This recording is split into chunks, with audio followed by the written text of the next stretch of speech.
समय उसकी निर्मल परिणति होने के कारण से मुनिराज के ने जो उसके लिए आशीर्वाद दिया, उससे जो निर्मल परिणति होती है, उसके कारण से उसके इतने निर्मल भाव होते हैं, इतने निर्मल भाव होते हैं कि उस क्षण उसके लिए सम्यक दर्शन की प्राप्ति होती है। और उसके निर्मल भावों के कारण से उसके लिए जो 7वें नरक की आयु का बंध हुआ था, वह उसके 7वें नरक की आयु का बंध उसके प्रथम नरक की आयु के बंध के रूप में ही रह जाता है। तो बंधु, यह सम्यक दर्शन की महिमा होती है कि सम्यक दर्शन के कारण से उसने पूर्व में नरक आयु का बंध कर लिया था, सम्यक दर्शन बाद में हुआ, इस कारण से उसके लिए नरक आयु का बंध तो नहीं हट सका। आयु कभी भी चेंज नहीं होती है। एक बार जो आयु बन जाती है, चारों आयुओं में से नरक आयु, देव आयु, मनुष्य आयु, त्रिंच आयु, इन 4 आयु में से जो भी आयु बन जाती है तो वह आयु टलती नहीं है एक बार आयु बंद होने के पश्चात। लेकिन यह परिवर्तन अवश्य होता है कि वह नरक आयु, 7वें नरक की आयु प्रथम नरक में उसकी क्या हो गई, परिवर्तित हो गई। तो इस प्रकार की उसमें विशेषता होती है।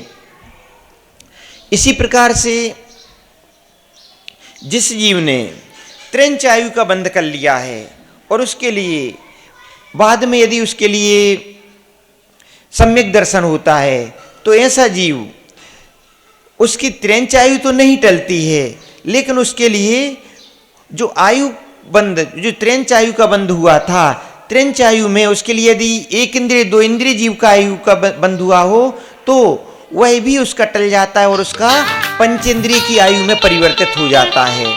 और त्रिंच आयु में भी उसका भोग भूमि की आयु का बंध, जिसके लिए त्रिंच आयु का बंध हुआ हो, उसके लिए भोग भूमि के आयु प्राप्त होती है। वह कर्म भूमि का पंचेंद्रिय नहीं होता है, अपितु भोग भूमि का त्रिंच जीव होता है।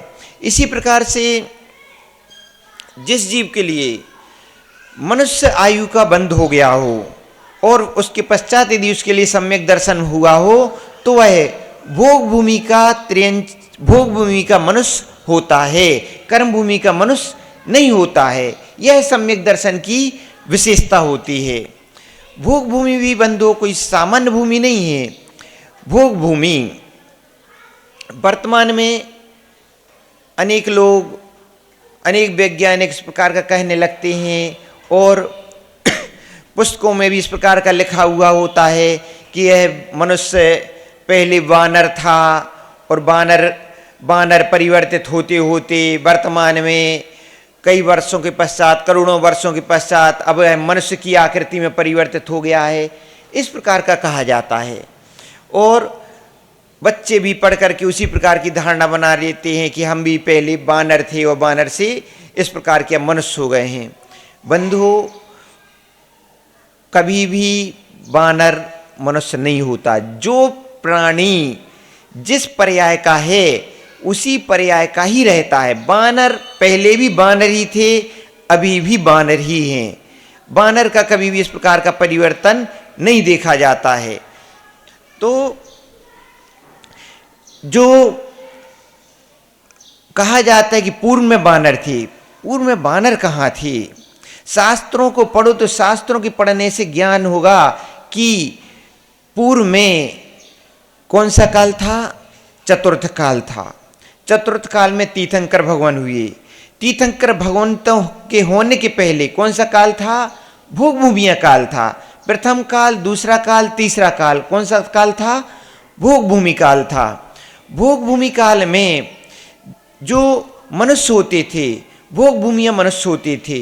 भोग भूमि मनुष्य की विशेषता होती थी कि उस समय कर्म भूमि का काल नहीं था। प्रथम काल में, दूसरे काल में और तीसरे काल में कर्म भूमि का काल नहीं था, वहाँ पर भोग भूमि का काल था। और भोग भूमि में मनुष्यों के लिए किसी भी प्रकार के कर्म नहीं करने पड़ते थे, अपितु भोग भूमि कल्प वृक्षों से ही सभी भोग उपभोग की वस्तुएं प्राप्त होती थीं। 10 प्रकार के कल्प वृक्ष होते हैं। 10 प्रकार के कल्प वृक्षों की अलग अलग विशेषताएं होती हैं, अलग अलग उनके नाम होते हैं। जो ग्रहांग जाति के कल्प वृक्ष होते हैं उनसे भवन आदि की प्राप्ति हो जाती है, महल आदि की प्राप्ति हो जाती है। वह भोग भूमिया जीव वृक्षों के, कल्प वृक्ष के सम्मुख जाते हैं वहाँ पर जो भी उनके लिए आवश्यकता होती है उसकी याचना करते हैं। ग्राहक जाति के कल्प वृक्ष के सम्मुख जाते हैं तो उनके लिए भवन आदि की प्राप्ति हो जाती है। भोजनांग जाति के कल्प वृक्षों के पास जाते हैं तो भोजन आदि की प्राप्ति हो जाती है। और कल हमने बतलाया था कि जो भोग भूमि के जो मनुष्य होते हैं उनका भोजन कैसा होता है। उत्तम भोग भूमि में 3 दिन के पश्चात चौथे दिन भोजन होता है उनका। मध्यम भोग भूमि जो दूसरा काल था, सुखमा काल था, उसमें 2 दिन के अंतराल से तीसरे दिन भोजन होता है। और जो जघन्य भोग भूमि होती है उसमें 1 दिन के अंतराल से दूसरे दिन उनका भोजन होता है। इस प्रकार से उनका भोजन होता है। और भोजन का प्रमाण कितना होता है। जघन्य भोग भूमि में आंवले के बराबर, मध्यम भोग भूमि में बहेड़े के बराबर और उत्तम भोग भूमि में बेर के बराबर उनका भोजन होता है। इस प्रकार की अवस्थाएं रहती हैं।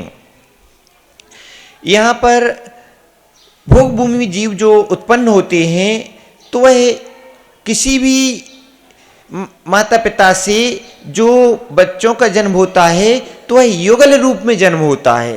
कैसा होता है। युगल रूप में, एक बालक एक बालिका युगल रूप में जन्म होता है। और ज्यों ही उत्तम भोग भूमि की व्यवस्था यह रहती है कि ज्यों ही बच्चे का बालक युगल जन्म होता है बालक बालिका का, तो उनका जन्म होता है और यहाँ पर उनके माता पिता की मृत्यु हो जाती है। उन दोनों की मृत्यु हो जाती है और उनका शरीर भी ऐसा नहीं है कि अब उनके कोई कुटुंबीजन हो तो उनके लिए अंतिम संस्कार के लिए ले जाएंगे, यह सब व्यवस्था होगी। नहीं, जो ही उनका मरण हुआ त्यों ही उनका शरीर कपूर की भांति उड़ जाता है, विलीन हो जाता है। और उनके लिए छींक जमाई आती है और छींक जमाई आने के साथ ही मृत्यु हो जाती है और पूरे जीवन भर उनके लिए कोई रोग बीमारी होती नहीं है।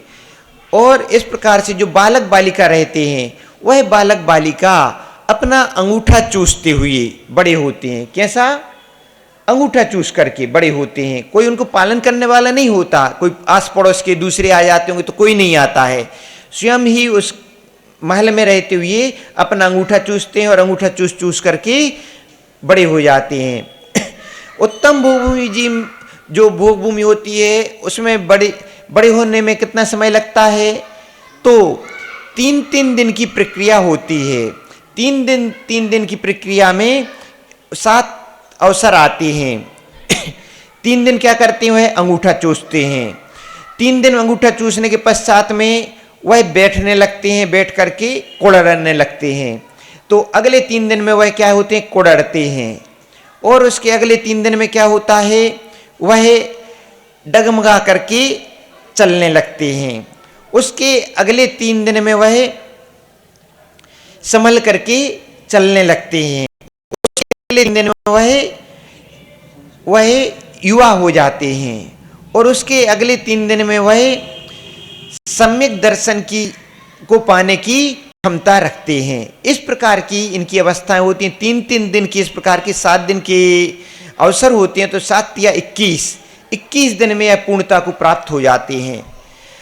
अपने यहाँ जैसे नहीं लगता है कि कोई भी एक बालक है तो अपना यहाँ बालक 8 वर्ष का जब होता है तब उसके लिए सम्यक दर्शन प्राप्त करने की योग्यता पाती है। लेकिन 8 वर्ष में भी वह बालक ही होता है।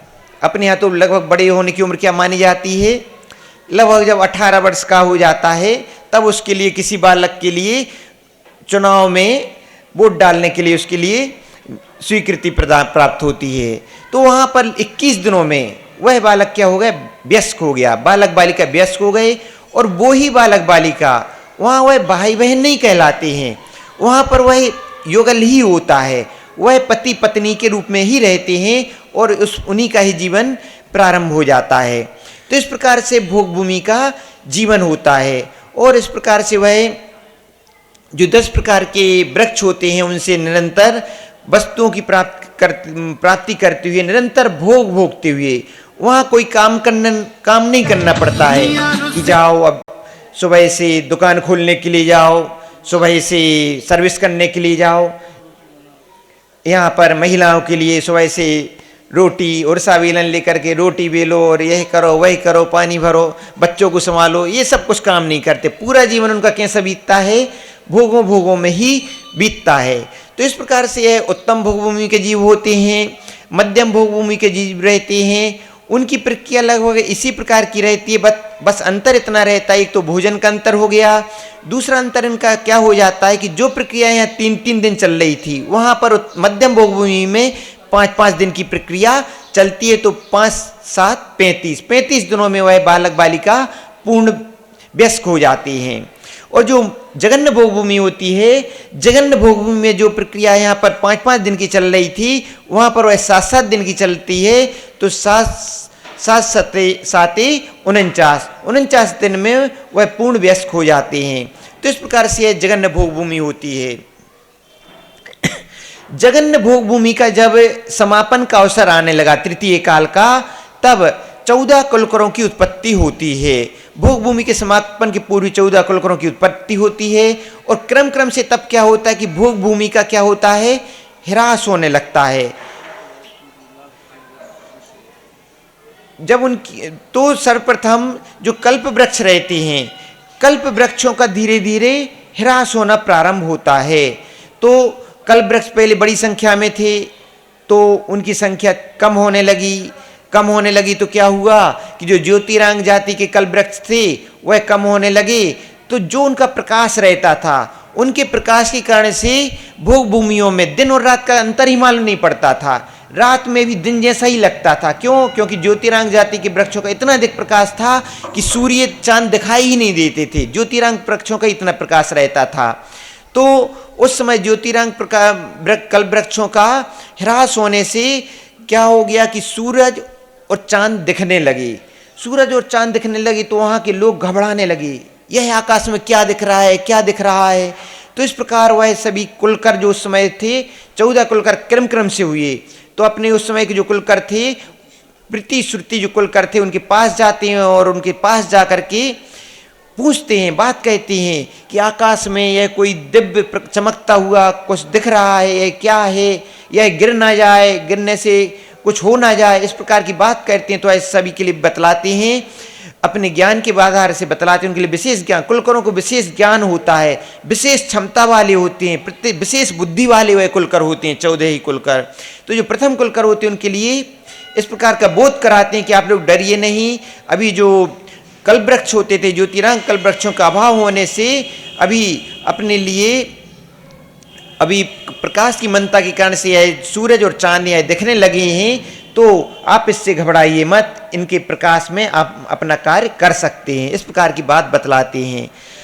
आगे चल करके कुछ समय पश्चात तारे भी दिखने लगते हैं, तो तारों को देख करके वह घबराने लगते हैं। तब जो आगे के दूसरे कुलकर थे, सरमती कुलकर थे, वह उनके लिए प्रतिबोध कराते हैं कि इनसे भी आपको घबराने की आवश्यकता नहीं है। इस प्रकार से उनके लिए बोध कराते हैं।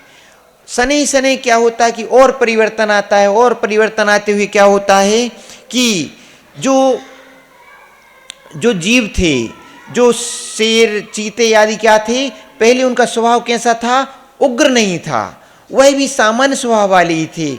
वह भी इसी प्रकार की जो शाकाहारी वस्तुएं थी उन्हीं का ही भक्षण करते थे। लेकिन आगे चल कर के वह धीरे धीरे काल के प्रभाव से उग्र स्वभावी होने लगे। वह मनुष्यों को देख करके क्या होने लगे? उनके ऊपर अपनी रौद्र मुद्रा करने लगे। तब उनके लिए वह कुलकर बतलाते हैं कि आज काल के प्रभाव से इनमें प्राणियों में हिंसकपना आने लगा है। इस कारण से आपके लिए अपने साथ में हथियार आदि रखना चाहिए। तो वह उस समय लाठी आदि का प्रयोग करने लगे, लाठी आदि साथ में लेकर चलने लगे ताकि हिंसक जानवर नजदीक ना आए। आगे चल करके धीरे धीरे काल का प्रभाव और अधिक बढ़ने लगा और काल के प्रभाव से लोगों में थोड़ी थोड़ी सी जो प्रवृत्ति थी इनकी विपरीत होने लगी। और क्या होने लगी? कोई किसी प्रकार का गलत कार्य करने लगी, जैसे कोई झूठ बोलने लगा, कोई किसी को चांटा लगाने लगा आदि इस प्रकार की प्रवृत्ति पाई जाने लगी। तब इस प्रकार की प्रवृत्ति प्रारंभ होने लगी तो यहाँ से दंड की प्रक्रिया प्रारंभ हुई। जब किसी के लिए किसी ने कोई गलत कार्य किया और उसके लिए गलत कार्य करने पर जब उसको सम्मुख कुलकर के सम्मुख लाया गया, तब कुलकर ने उनके लिए दंड के रूप में क्या बोला? हा। क्या आप प्रथम सबसे प्रथम दंड नीति क्या प्रारंभ हुई? हा। हा अर्थात हाय, तुमने ये क्या कर दिया, इतना बोल दिया तो बहुत बड़ा दंड दे दिया उनने। कुलकर ने हाँ बोल दिया, यानी उसके लिए सामने वाले व्यक्ति को बहुत बड़ा दंड मिल गया। इस प्रकार से दंड की यह प्रक्रिया प्रारंभ हुई। जब और अधिक लोगों में थोड़ी और पाप की प्रवृत्ति बढ़ी तो हा के साथ क्या दंड प्रारंभ हुआ? मां, अर्थात हाय तुमने यह क्या किया, मां अब मत करो, अब ऐसा मत करना। तो इस प्रकार की हा मां और कुछ और समय बीता। समय भी कैसा? बहुत अधिक समय, पल्लियों प्रमाण समय बीता, पल्लियों का कुछ अंश बीता। तो फिर कौन सा, जब दंड और अधिक थोड़ा पाप बढ़ा तो फिर धिक की धिक दंड आया। हा मां धिक। हा अर्थात हाय तुमने क्या कर दिया, मां ऐसा मत करो, और धिक धिक्कार हो, तुम्हारे लिए धिक्कार हो। हा मां धिक की दंड प्रक्रिया प्रारंभ हुई। बंधु इस प्रकार से सने सने एक के बाद एक कुलकल आते गए और धीरे धीरे से भोग भूमि क्या हो गई, कर्म भूमि में परिणत होती गई। जब और कल वृक्षों का अभाव होता गया, तब जब सीमित ही कल वृक्ष रह गए थे, तब किन्हीं कुलकर्णों ने बतलाया कि वृक्षों को बांध दिया कि इतने स्थान के लोग इन वाले कल वृक्षों के पास जाएंगे, इतने स्थान के लोग उतने उस वाले कल वृक्षों से क्या लेंगे, फल सामग्री, भोजन की सामग्री लेंगे। इस प्रकार से यह व्यवस्था चली। आदिनाथ सीमा उन कल वृक्षों की बांध दी। आदिनाथ भगवान का जब जन्म हुआ, आदिनाथ भगवान का जन्म तीसरे काल में ही हो गया था। यह हुंडा सत्य काल का प्रभाव रहा। तो जब उनका जन्म हुआ तब लोग पुनः राभी राय अंतिम कुलकर के समक्ष आए। तब उन्होंने क्या किया कि अब तुम हमसे नहीं, अब आगे आपके लिए आदिनाथ आपका मार्गदर्शन करेंगे, आदि कुमार आपका मार्गदर्शन करेंगे। आदि कुमार के लिए भी कुलकर के रूप में माना गया, क्योंकि वह भावी तीर्थंकर थे, उनके लिए अवधि ज्ञान था। तो उनकी प्रक्रिया भी ऐसी रही कि उन्होंने जो कुलकरों ने जिस प्रकार का कार्य किया था, उसी प्रकार का कार्य तीर्थंकरों इनने भी किया, आदिनाथ ने भी किया। तो इस कारण से इनके लिए भी कुलकर के रूप में कहा गया। जब लोग आए कि अब तो जो कल वृक्ष थे वह भी समाप्त हो गए, अब हम अपना जीवन यापन कैसे करें। तब जब वह आदिनाथ के पास पहुंचे, तब उन्होंने सट कर्म के विषय में बतलाया और खेती आदि के विषय में बतलाया। और उन्होंने बतलाया कि जो यहाँ पर वृक्ष लगे हुए हैं, जो गन्ने के वृक्ष लगे हुए हैं, इनसे आप अपना क्या करो, भोजन अपनी क्षुधा की पूर्ति करो। और जब और अधिक वह गन्ने के वृक्ष भी समाप्त हो गए, तो फिर उन्होंने कहा कि इस प्रकार से असी मसी कृषि विद्या वाणिज्य शिल्प विद्या वाणिज्य महत्वपूर्ण षट कर्तव्यों के माध्यम से आप कृषि करो, और कृषि करके आप सभी क्या करो, अपनी क्षुधा की पूर्ति करो। इस प्रकार से उन्होंने प्रक्रिया बतलाई। तो इस प्रकार से बंधुओं भोग भूमि से कर्म भूमि में प्रवेश हुआ था, न कि इस प्रकार से कि बंदर मनुष्य के रूप में परिवर्तित हो गए और इस प्रकार से प्रक्रिया चल रही है। तो ऐसी प्रक्रिया नहीं है, अपितु सट काल के माध्यम से अलग अलग कालों का परिवर्तन हुआ और उन कालों के परिवर्तन से क्रम से उत्तम भोग भूमि, मध्यम भोग भूमि, जघन्य भोग भूमि और उसके पश्चात में कर्म भूमि, चतुर्थ काल कर्म भूमि का था। और अभी जो पंचम काल चल रहा है यह भी कर्म भूमि का है और षष्टम काल भी कर्म भूमि का आएगा। इस प्रकार से बंधुओं में सम्यक दर्शन के विषय में जानना चाहिए कि सम्यक दर्शन, सम्यक दृष्टि जीव इस प्रकार से नरक आदि पर्यायों में, त्रिंच आदि पर्यायों में, मनुष्य आदि पर्यायों में, मनुष्य से मनुष्य आदि पर्यायों में जन्म नहीं लेता है, कभी भी अल्पायु नहीं होता है, विकलांग नहीं होता है, दरिद्री नहीं होता है। इस प्रकार का जानना चाहिए। और भी इस विषय में, इस गाथा के विषय में कल चर्चा करेंगे। आज इतना ही। परम पूज्य गणाचार्य उदय ऐसा आचार्य भगवान बतला रहे हैं। बंधु सम्यक दर्शन की विशेषता होती है कि सम्यक दर्शन जिस जीव के लिए उत्पन्न हो जाता है वही जीव जिन वाणी के नर की ज्ञान आदि तेन ते चादि पर्यायों को प्राप्त सूझे नहीं लो होता। कालोक सो वाणी ने मस्तके ऐसे नमो केस देख सदा देते हूँ दो। हे जिन वाणी भारती तोय जपूं दिन रैन, जो तेरी शरणा गहे सो पावे सुख चैन। देव भजो अरिहंत को गुरु सेवो निर्ग्रंथ, दया धर्म